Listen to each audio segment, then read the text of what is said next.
Hello friends, Gyanodaya coaching classes में आपका एक बार फिर से पुनः स्वागत है। हम यहाँ पर पढ़ रहे थे बेसिक ऑफ ऑर्गेनिक केमिस्ट्री और बेसिक ऑफ ऑर्गेनिक केमिस्ट्री में हम पढ़ रहे थे कार्बनिक अभिक्रिया। कार्बनिक अभिक्रिया में अभिकारक जो हैं क्रिया करके मध्यवर्ती का निर्माण करते हैं और मध्यवर्ती से उत्पाद का निर्माण होता है, यह हम देख चुके थे। लेकिन यहाँ पर अगर हम बात करें तो हम देख चुके थे अभिकारक दो प्रकार का होता है। अभिकारक जो है यहाँ पर क्रियाधार और दूसरा होता है अभिकर्मक, दो प्रकार के होते हैं। और यहाँ पर साथ ही साथ में हम देख चुके थे प्रेरणी प्रभाव, इलेक्ट्रोमेरी प्रभाव। आज हम देखने वाले हैं मध्यवर्ती या हम बोले मध्यवर्ती स्पीसीज के बारे में। ये जो मध्यवर्ती स्पीसीज हैं ये क्या होते हैं, मध्यवर्ती क्या होते हैं, इनके बारे में हम देखने वाले हैं। मध्यवर्ती को समझना है तो इसके लिए यहाँ पर हमें क्या करना पड़ेगा, जो अभिकारक हैं इन अभिकारक के मध्य में उपस्थित जो आबंध है उनका क्या देखना पड़ेगा, विखंडन देखना पड़ेगा। अभिकारक के आबंधन का विखंडन और मध्यवर्ती स्पीसीज का निर्माण यहाँ पर दोनों साथ साथ में चलेंगे। तो ये दोनों एक ही टॉपिक है। तो यहाँ पर अभिकारक के आबंधों का टूटना, आबंधों का टूटना या आबंधों का विखंडन, जिसे हम पुराने आबंधों का टूटना या पुराने आबंधों का विखंडन भी कहते हैं। ठीक है, तो आबंधों का विखंडन जो है ये मुख्य रूप से दो प्रकार का होता है। कौन कौन सा? नंबर एक, समास आबंध विखंडन, होमोलाइटिक क्लीवेज। और दूसरा प्रकार है विसमास आबंध विखंडन, हेटेरोलाइटिक क्लीवेज। अब हम यहाँ पर इनको बारी बारी देखते हैं। समास आबंध विखंडन क्या है और विसमास आबंध विखंडन क्या है। ठीक है, तो सबसे पहले हम यहाँ पर देखते हैं समास आबंध विखंडन।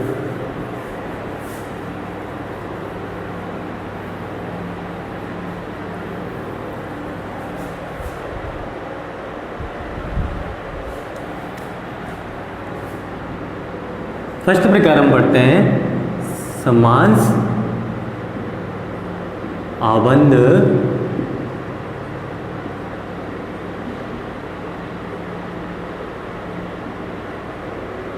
विखंडन, समास आबंध विखंडन।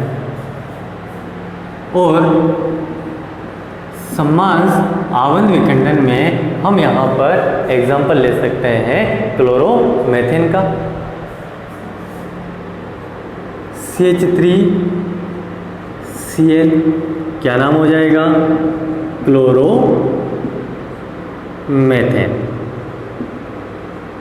क्लोरोमेथेन का हमें समास आबंध विखंडन करवाना है तो इसके लिए हमें यहाँ पर उपस्थिति रखनी पड़ेगी किसकी, HNU की, प्रकाश की, अथवा हम यहाँ पर उपस्थिति रख सकते हैं किसकी, तापमान की, ताप। ठीक है, CH3Cl क्लोरोमेथेन, क्लोरोमेथेन में कार्बन और क्लोरीन के मध्य में एक क्या उपस्थित है, ससंयोजक आबंध उपस्थित है, ससंयोजक आबंध उपस्थित है। और ससंयोजक आबंध जो है ये किससे बना होता है, साझे के एक इलेक्ट्रॉन युग्म से बना होता है, साझे के एक इलेक्ट्रॉन युग्म से बना होता है। साझे का एक इलेक्ट्रॉन युग्म से ये बना होता है। और अगर यहाँ पर हम बात करें तो समास आबंध विखंडन के अंतर्गत क्या होगा, यहाँ से साझे का जो इलेक्ट्रॉन युग्म है इसमें से एक इलेक्ट्रॉन तो कहाँ चला जाता है, इस कार्बन परमाणु के पास चला जाता है, और दूसरा इलेक्ट्रॉन जो है वो कहाँ पर चला जाता है, इस क्लोरीन परमाणु के पास से चला जाता है। अगर यहाँ पर ये जो साझे का इलेक्ट्रॉन युग्म है इसका पूर्ण रूप से किसी एक परमाणु पर स्थानांतरण होता तो हम यहाँ पर कौन से तीर के चिन्ह का प्रयोग करते हैं, यहाँ पर जो है हम पूर्ण तीर, घुमावदार पूर्ण तीर के चिन्ह का प्रयोग करते हैं। परंतु यहाँ पर केवल एक इलेक्ट्रॉन का क्या हो रहा है, स्थानांतरण हो रहा है, इसीलिए यहाँ पर हम कौन से तीर के चिन्ह का प्रयोग कर रहे हैं, घुमावदार अर्ध तीर के चिन्ह का प्रयोग हम यहाँ पर कर रहे हैं। इसी प्रकार यहाँ पर भी घुमावदार अर्ध तीर के चिन्ह का हम प्रयोग कर रहे हैं। ठीक है, अब क्लोरोमीथेन का हमने यहाँ पर समास बंध विखंडन करवाया, जिसके फलस्वरूप ये आवंध टूटेगा और इस आवंध के यहाँ से टूटने के फलस्वरूप अब एक इलेक्ट्रॉन तो चला गया इस कार्बन के ऊपर और एक इलेक्ट्रॉन चला जाएगा किसके ऊपर, इस क्लोरीन के ऊपर। ठीक है, इस प्रकार से यहाँ पर निर्मित स्पीसीज जो है वो निर्मित स्पीसीज क्या कहलाती है, मुक्त मूलक कहलाती है। क्योंकि ये CH3 समूह है तो इसे हम बोल देंगे यहाँ पर मेथिल मुक्त मूलक, मेथिल मुक्त मूलक। और इसे हम बोल देंगे यहाँ पर क्लोरीन मुक्त मूलक, क्लोरीन मुक्त मूलक। अर्थात समास आवंध विखंडन को परिभाषित करना है, वो हमें कैसे परिभाषित करेंगे, वह आवंध विखंडन जिसमें साझे के इलेक्ट्रॉन युग्म का दोनों परमाणुओं पर, वह आवंध विखंडन जिसमें साझे के इलेक्ट्रॉन युग्म का दोनों परमाणुओं पर समान रूप से, यानी एक इस पर एक पर इलेक्ट्रॉन इस पर और एक इलेक्ट्रॉन इस पर समान रूप से क्या हो जाए, वितरण हो जाए, वह आवंध विखंडन जिसमें साझे के इलेक्ट्रॉन युग्म का दोनों परमाणुओं पर समान रूप से क्या हो जाए, वितरण हो जाए, उसे हम यहाँ पर क्या बोलते हैं, समास आवंध विखंडन बोलते हैं। और समास आवंध विखंडन के फलस्वरूप कौन सी स्पीसीज का निर्माण होता है, मुक्त मूलक का निर्माण होता है। अब ये जो मेथिल मुक्त मूलक है ये हमारे लिए यहाँ पर एक क्या है, महत्वपूर्ण मध्यवर्ती स्पीसीज है, महत्वपूर्ण मध्यवर्ती स्पीसीज है। तो इसके बारे में हम यहाँ पर जानते हैं, यहाँ पर हम लिखते हैं मेथिल मुक्त मूलक। और ये जो मेथिल मुक्त मूलक है, अगर इसकी हम यहाँ पर बात करें तो मेथिल मुक्त मूलक की संरचना हम यहाँ पर देख लेते हैं। देखो, मेथिल मुक्त मूलक में एक कार्बन परमाणु जो है 3 हाइड्रोजन परमाणु के साथ में जुड़ा हुआ है। तो यहाँ पर ये एक हाइड्रोजन परमाणु, ये दूसरा हाइड्रोजन परमाणु और ये तीसरा हाइड्रोजन परमाणु, 3 हाइड्रोजन परमाणु के साथ जुड़ा हुआ है। और अभी भी इसके पास यहाँ पर क्या उपस्थित है, एक एकल इलेक्ट्रॉन उपस्थित है, अर्थात यहाँ पर एक असंकृत कक्षक उपस्थित होता है। इस कार्बन के ऊपर जो है यहाँ पर क्या उपस्थित होता है, एक असंकृत कक्षक उपस्थित होता है, एक असंकृत कक्षक उपस्थित होता है जिसमें एक एकल इलेक्ट्रॉन उपस्थित होता है। इस प्रकार से अगर यहाँ पर मेथिल मुक्त मूलक की संरचना देखी जाए तो इसकी संरचना, या हम बोलें कि इसका संकरण कौन सा हो जाएगा, तो जो कि कार्बन 3 हाइड्रोजन के साथ एकल आवंध के द्वारा, संयोजक आवंध के द्वारा जुड़ा हुआ है, तो इसी स्थिति में इसका संकरण जो है वो हो जाएगा sp2। और संकरण अगर sp2 है तो ऐसी स्थिति में यहाँ पर जो है संरचना जो है वो कौन सी बन जाएगी, त्रिकोणीय संरचना का निर्माण हो जाएगा। और इस प्रकार यहाँ पर जो है एकल इलेक्ट्रॉन यानी एक असंकृत कक्षक अभी भी इसके ऊपर उपस्थित होता है जिसमें एकल इलेक्ट्रॉन उपस्थित होता है। इस प्रकार से मेथिल मुक्त मूलक की यहाँ पर संरचना हमें प्राप्त हो जाती है। लेकिन अब अगर हम यहाँ पर बात करें कि मेथिल मुक्त मूलक जो है इसमें जो कार्बन परमाणु है, जो केंद्रीय परमाणु है, इस केंद्रीय परमाणु यानी कार्बन परमाणु के बाह्यतम कोश में, इसके बाह्यतम कोश में इलेक्ट्रॉनों की संख्या कितनी है, इलेक्ट्रॉनों की संख्या कितनी है, तो इलेक्ट्रॉनों की संख्या कितनी होगी बताओ। मेथिल मुक्त मूलक जो है इसमें कितने इलेक्ट्रॉन है, इसमें जो कार्बन है इस कार्बन के बाह्यतम कोश में कितने इलेक्ट्रॉन है, तो अगर हम ध्यान से देखेंगे तो कार्बन 3 हाइड्रोजन परमाणु के साथ जुड़ा हुआ है। तो ऐसी स्थिति में एक आबंध में कितने इलेक्ट्रॉन होते हैं, 2 इलेक्ट्रॉन होते हैं। तो ऐसी स्थिति में 2 इलेक्ट्रॉन यहाँ से, 2 यहाँ से 4 और 2 यहाँ से 6 और एक इलेक्ट्रॉन कहाँ पर उपस्थित है, कार्बन के बाह्यतम कोश में असंकृत अवस्था में या असंकृत कक्षक में उपस्थित है। तो टोटल इलेक्ट्रॉन की संख्या कितनी हो गई, यहाँ पर 2, 2 4, 2 6 और एक 7 इलेक्ट्रॉन की संख्या यहाँ पर हो गई। तो कार्बन के बाह्यतम कोश में यानी मेथिल मुक्त मूलक में कार्बन के बाह्यतम कोश में इलेक्ट्रॉनों की संख्या कितनी है, 7। और इलेक्ट्रॉनों की संख्या अगर 7 है तो ऐसी स्थिति में जो मेथिल मुक्त मूलक हैं या जो मुक्त मूलक स्पीसीज हैं, ये यहाँ पर इलेक्ट्रॉन न्यून स्पीसीज हुई या इलेक्ट्रॉन धनी स्पीसीज हुई। क्योंकि हम जानते हैं कि अगर यहाँ पर किसी भी जो परमाणु है वो परमाणु अपने बाह्यतम कोश में कितने इलेक्ट्रॉन पूर्ण करने की प्रवृत्ति रखता है, अपने बाह्यतम कोश में कितने इलेक्ट्रॉन पूर्ण करने की प्रवृत्ति रखता है। अष्टक नियम में पढ़ा था हमने कि कोई भी परमाणु जो है चाहे वो साझा करे या इलेक्ट्रॉन का आदान प्रदान करे, अपने बाह्यतम कोश में कितने इलेक्ट्रॉन पूर्ण करने की कोशिश करता है या कितने इलेक्ट्रॉन पूर्ण करने की प्रवृत्ति रखता है, 8 इलेक्ट्रॉन पूर्ण करने की प्रवृत्ति रखता है। अगर उसके बाह्यतम कोश में 8 इलेक्ट्रॉन हो जाते हैं तो इसी स्थिति में वो क्या हो जाता है, स्थायी हो जाता है। तो स्थायित्व प्राप्त करने के लिए ये अपने बाह्यतम कोश में 8 इलेक्ट्रॉन पूर्ण करने की प्रवृत्ति रखते हैं। लेकिन इसके बाह्यतम कोश में तो इलेक्ट्रॉनों की संख्या कितनी है, 7। तो ये इलेक्ट्रॉन न्यून स्पीसीज यानी इलेक्ट्रॉन की कमी वाली स्पीसीज हुआ या इलेक्ट्रॉन धनी स्पीसीज यानी इलेक्ट्रॉन की अधिकता वाली स्पीसीज हुई। तो ये कौन सी स्पीसीज हो गई, इलेक्ट्रॉन न्यून स्पीसीज। तो मेथिल मुक्त मूलक या जो मुक्त मूलक हैं ये कौन सी स्पीसीज होती हैं, ये होती हैं इलेक्ट्रॉन न्यून स्पीसीज। कौन सी स्पीसीज होती है, इलेक्ट्रॉन न्यून स्पीसीज होती है। क्योंकि इसके बाह्यतम कोश में 8 इलेक्ट्रॉन नहीं है तो ये स्थायी होगा या अस्थायी, तो कौन सा होगा, अस्थायी। अस्थायी स्पीसीज है।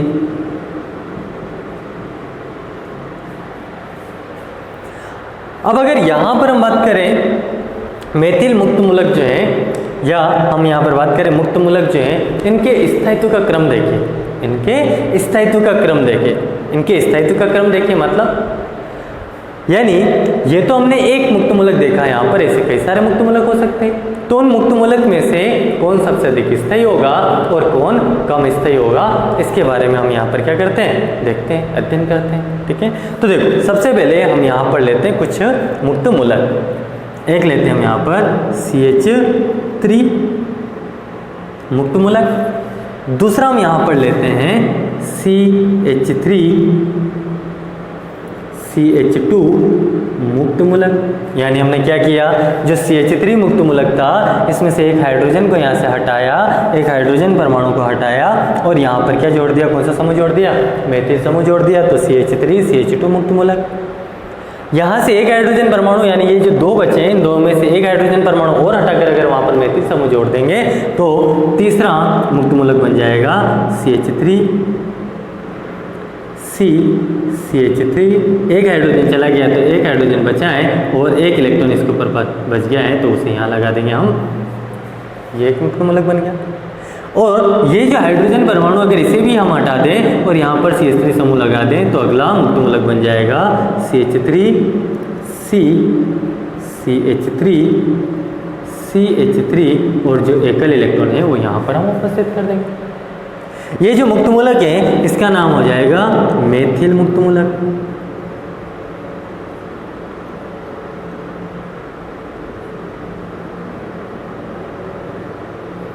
इसी प्रकार से इस मुक्त मूलक का नाम हो जाएगा 2 कार्बन मतलब एथिल मुक्त मूलक। एथिल मुक्त मूलक। तीसरा यहाँ पर ये कौन सा हो जाएगा, आइसोप्रोपिल मुक्त मूलक। आइसोप्रोपिल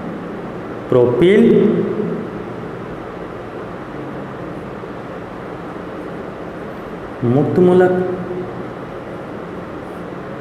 और ये हो जाएगा यहाँ पर कितने कार्बन है, 1 2 3 4 यानी 3 डिग्री या हम बोल सकते हैं तृतीयक ब्यूटिल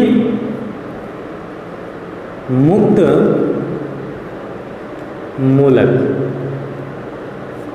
ठीक है, तृतीयक ब्यूटिल मुक्त मूलक।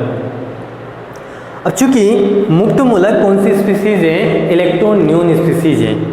अब इन चारों मुक्त मूलक, मेथिल मुक्त मूलक, एथिल मुक्त मूलक, आइसोप्रोपिल मुक्त मूलक, 3 डिग्री या तृतीयक ब्यूटिल मुक्त मूलक में से सबसे अधिक मुक्त मूलक यानी सबसे अधिक स्थायी मुक्त मूलक कौन सा होगा, इनमें से कौन सा मुक्त मूलक जो है सबसे अधिक स्थायी होगा।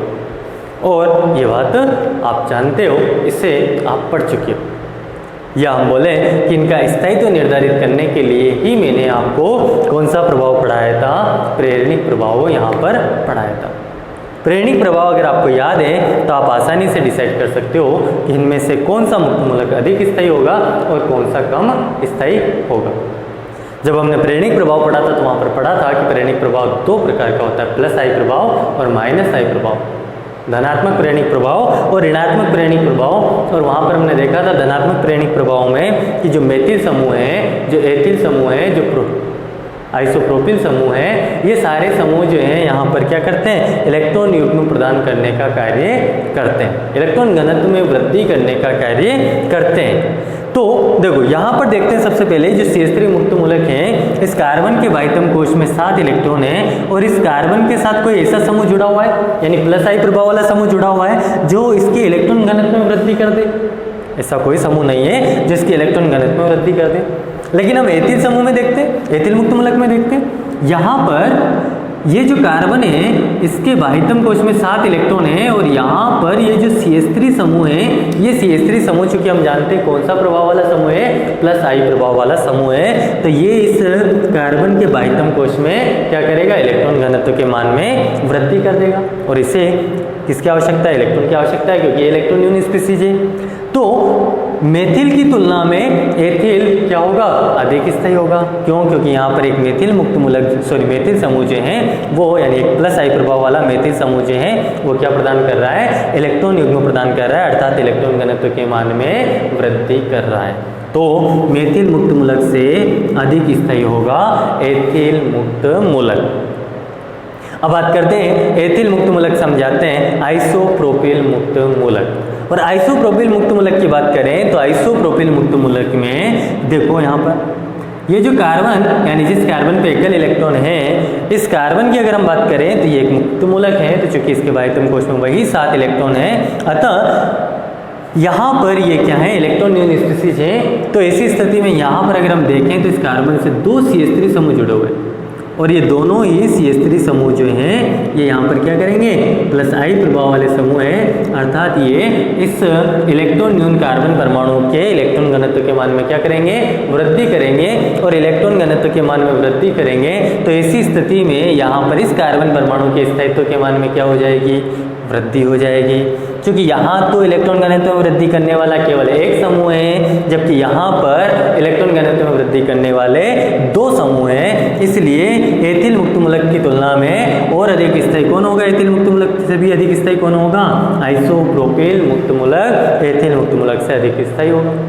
अब बात करते हैं हम 3 डिग्री ब्यूटिल मुक्त मूलक। तो 3 डिग्री ब्यूटिल मुक्त मूलक में अगर हम बात करें तो ये जो कार्बन परमाणु है ये यहाँ पर चूंकि मुक्त मूलक के रूप में है और इस कार्बन परमाणु के चारों ओर इस बार कितने मेथिल समूह जुड़े हुए हैं, 3 मेथिल समूह जुड़े हुए हैं और तीनों के तीनों मेथिल समूह प्लस आई प्रभाव वाले समूह हैं। तो ये भी इलेक्ट्रॉन घनत्व में वृद्धि करेगा, ये भी इलेक्ट्रॉन घनत्व में वृद्धि करेगा, ये भी इलेक्ट्रॉन घनत्व में वृद्धि करेगा।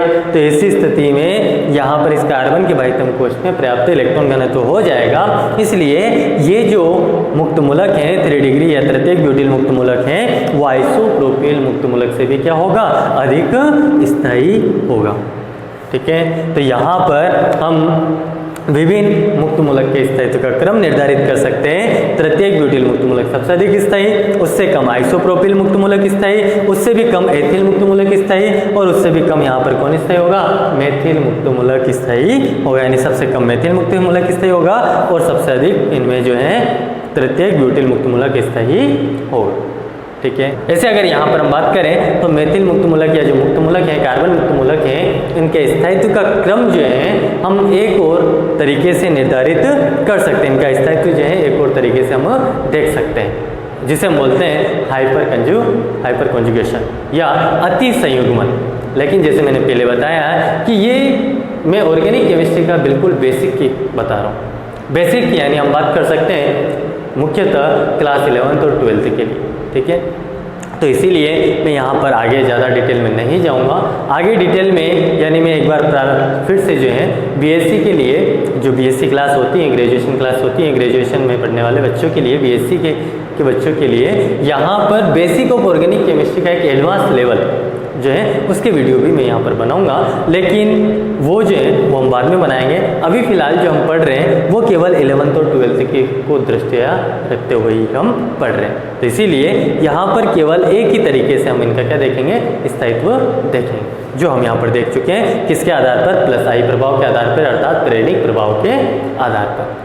अब दूसरा यहाँ पर देखते हैं हम, दूसरा प्रकार का जो आबंध विखंडन है वो होता है यहाँ पर कौन सा? विसमास आबंध विखंडन। ठीक है, तो समास आबंध विखंडन के बाद हम देखते हैं यहाँ पर विसमास आबंध विखंडन। और विसमास आबंध विखंडन को भी हम यहाँ पर किसके द्वारा देखते हैं? एक उदाहरण के द्वारा देखते हैं। यहाँ पर हम एग्जाम्पल ले लेते हैं, पुनः वही क्लोरोमेथेन का ही उदाहरण ले लेते हैं, CH3Cl।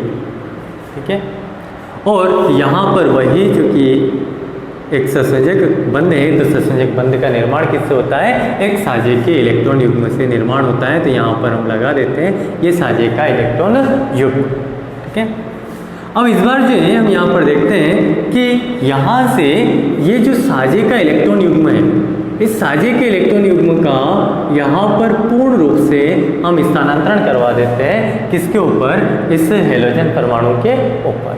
तो ये साझे का इलेक्ट्रॉन युग्म पूर्ण रूप से स्थानांतरित हो जाता है क्लोरीन परमाणु के ऊपर। चूंकि हमने बोला था कि अगर साझे के इलेक्ट्रॉन युग्म में से एक इलेक्ट्रॉन का स्थानांतरण किसी परमाणु पर होता है तो हम अर्ध तीर के चिन्ह का प्रयोग करते हैं, अर्ध घुमावदार तीर के चिन्ह का प्रयोग करते हैं। लेकिन साझे के पूरे इलेक्ट्रॉन युग्म का स्थानांतरण किसी परमाणु पर होता है तो ऐसी स्थिति में हम यहाँ पर घुमावदार पूर्ण तीर के चिन्ह का प्रयोग करते हैं। तो यहाँ से ये साझे का इलेक्ट्रॉन युग्म पूर्ण रूप से क्लोरीन पर स्थानांतरित हो जाता है, जिसके फलस्वरूप यहाँ पर क्लोरीन के ऊपर क्या आ जाएगा? अतिरिक्त रूप से जो इलेक्ट्रॉन युग्म आया है इसके कारण यहाँ पर आ जाएगा ऋणावेश। क्लोरीन ने पूरा इलेक्ट्रॉन युग्म ग्रहण किया है, इसलिए क्लोरीन के ऊपर क्या आ गया? ऋणावेश। और अगर हम यहाँ पर बात करें, इस कार्बन का जो साझे का इलेक्ट्रॉन था वो भी किसके पास चला गया? क्लोरीन के पास चला गया। तो इस कार्बन के ऊपर क्या कौन सा आवेश आ जाएगा? धनावेश आ जाएगा, अर्थात ये बन जाएगा CH3। और चूंकि इसका इलेक्ट्रॉन जो है वो क्लोरीन ले गया, इसलिए क्लोरीन के पास तो आ गया ऋणावेश और इसके ऊपर आ जाएगा धनावेश। ठीक है, तो इस प्रकार से यहाँ पर दो प्रकार की स्पीसीज बनेगी, किसके कारण? विसमास आबंध विखंडन के कारण एक धनावेशित स्पीसीज और एक ऋणावेशित स्पीसीज। एक बनेगी धनावेशित स्पीसीज और दूसरी बनेगी यहाँ पर ऋणावेशित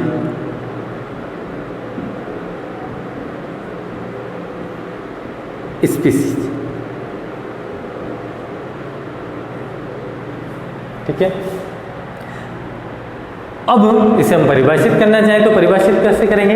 विसमास आबंध विखंडन अर्थात वह आबंध विखंडन जिसमें साझे का इलेक्ट्रॉन युग्म, साझे के इलेक्ट्रॉन युग्म का पूर्ण रूप से किसी एक परमाणु पर, पूर्ण रूप से किसी एक परमाणु पर क्या हो जाता है? स्थानांतरण हो जाता है। उसे क्या बोलेंगे? विसमास आबंध विखंडन बोलेंगे।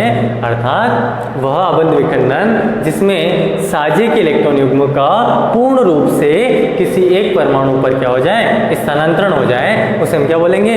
विसमास आबंध विखंडन बोलेंगे। विसमास आबंध विखंडन के फलस्वरूप यहाँ पर दो प्रकार की स्पीसीज बनती है, एक धनावेशित स्पीसीज और एक ऋणावेशित स्पीसीज। ठीक है, यहाँ पर विसमास आबंध विखंडन के फलस्वरूप दो प्रकार की स्पीसीज बन रही, वहां तो एक ही बना था।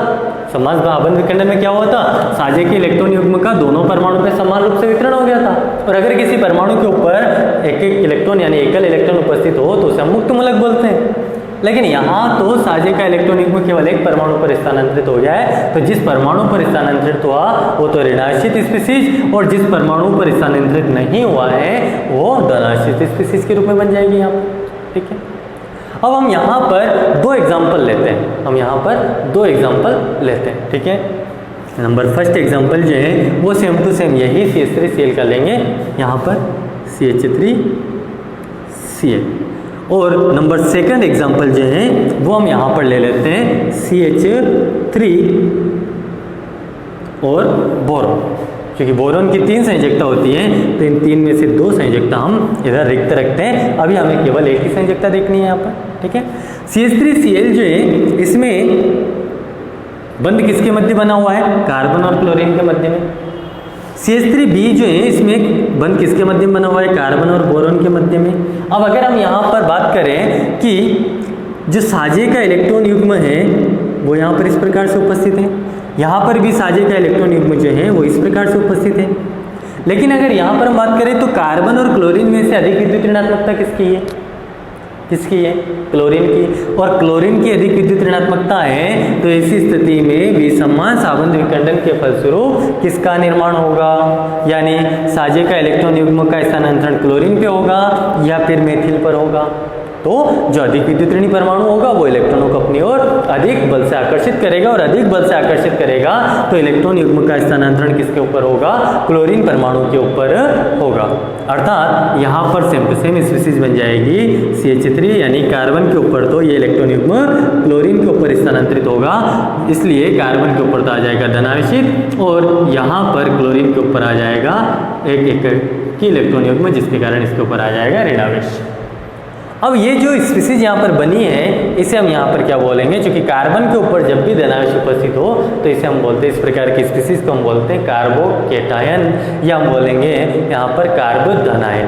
क्योंकि ये कौन सा समूह है? मेथिल समूह है, तो इसे हम बोलेंगे मेथिल कार्बोकेटायन। मेथिल कार्बोकेटायन ये भी हमारे लिए जो है यहाँ पर क्या हो जाती है? एक महत्वपूर्ण मध्यवर्ती स्पीशीज हो जाती है। कार्बन कार्बोकेटायन या मेथिल कार्बोकेटायन जो है हमारे लिए यहाँ पर क्या हो जाती है? एक महत्वपूर्ण मध्यवर्ती स्पीशीज बन जाती है। साथ ही साथ में हम एक कंडीशन और देखते लेते हैं विषमान आबंध विखंडन की। दूसरा एग्जाम्पल यहाँ पर देखते हैं कि इस वाले आबंध में कार्बन और बोरोन में से किसकी विद्युत ऋणात्मकता अधिक है? बोरोन की या कार्बन की? नॉर्मल सी बात है, किसकी अधिक है? कार्बन की विद्युत ऋणात्मकता अधिक होती है बोरोन से। तो जो साझे का इलेक्ट्रॉन युग्म है इसका स्थानांतरण बोरोन के ऊपर होगा या कार्बन के ऊपर? तो जो अधिक विद्युत ऋणी परमाणु होता है उसी के ऊपर होता है, तो यहाँ पर साझे का इलेक्ट्रॉन युग्म का पूर्ण रूप से स्थानांतरण हो जाएगा किसके ऊपर? कार्बन परमाणु के ऊपर। क्या बनेगा? देखो यहाँ से इलेक्ट्रॉन युग्म कार्बन के ऊपर आया तो ये बन जाएगा CH3, और चूंकि इसके ऊपर 2 इलेक्ट्रॉन यहाँ से, यानी पूरा साझे का एकाकी इलेक्ट्रॉन युग्म जो है वो इसके ऊपर आ गया, इसलिए यहाँ पर आ जाएगा इसके ऊपर ऋणावेश। और अगर यहाँ पर हम बात करें तो चूंकि बोरोन जो है इसकी 2 संयोजकता तो हम ऐसी की ऐसी रखेंगे, और चूंकि यहाँ से इस संयोजकता का इलेक्ट्रॉन युग्म किसके पास चला गया? कार्बन के ऊपर चला गया, तो यहाँ पर बोरोन के ऊपर कौन सा आवेश आ जाएगा? धनावेश आ जाएगा। ठीक है, लेकिन हमें तो यहाँ पर कार्बन वाली स्पीशीज के बारे में अध्ययन करना है मुख्य रूप से। तो कार्बन के ऊपर अगर ऋणावेश आए तो इसे हम बोलते हैं कार्ब ऋणायन, कार्ब एनायन। ठीक है, तो ऐसी स्थिति में ये जो कार्ब ऋणायन है, क्योंकि ये मेथिल समूह है तो इसे हम बोलेंगे मेथिल एनायन। मेथिल एनायन या हम इसे बोलेंगे मेथिल ऋणायन। ठीक है, तो इस प्रकार से यहाँ पर कार्ब ऋणायन या कार्ब एनायन स्पीशीज का निर्माण होता है, जैसे कि मेथिल एनायन या मेथिल ऋणायन। ठीक है, तो यहाँ पर मुख्य रूप से 2 हमारे पास क्या प्राप्त हो गई है? 1 और 2 मध्यवर्ती स्पीशीज का निर्माण हुआ है विसमान आबंध विखंडन के फलस्वरूप। जबकि समान आबंध विखंडन के फलस्वरूप हमें मुख्य रूप से एक स्पीशीज प्राप्त हुई थी, कौन सी? कार्बन मुक्त मूलक या हम बोले मेथिल मुक्त मूलक। लेकिन यहाँ पर एक तो हमें प्राप्त हुआ है कार्बन जो है उसके आधार पर कार्बोकेटायन, कार्बन के ऊपर धनावेश है तो कार्बोकेटायन, और अगर कार्बन परमाणु के ऊपर ऋणावेश है तो एनायन या कार्ब ऋणायन। तो ये मेथिल एनायन और ये मेथिल कार्बोकेटायन। ठीक है, मेथिल कार्बोकेटायन और मेथिल एनायन जो है 2 मध्यवर्ती स्पीशीज और हमें प्राप्त होती हैं। तो जिस प्रकार से हमने कार्बन मुक्त मूलक की हम बात करें मेथिल मुक्त मूलक का अध्ययन किया था, उसकी संरचना का अध्ययन किया था, उसका संग्रहण का अध्ययन किया था, उसके स्थायित्व का अध्ययन किया था। उसी प्रकार से हम मेथिल कार्बोकेटायन और मेथिल एनायन या मेथिल एनायन का जो है यहाँ पर क्या करेंगे, इनकी संरचना और इनके स्थायित्व का अध्ययन करेंगे। तो सबसे पहले हम यहाँ पर देखेंगे मेथिल कार्बोकेटायन को और फिर हम देखेंगे यहाँ पर मेथिल एनायन या मेथिल ऋणायन।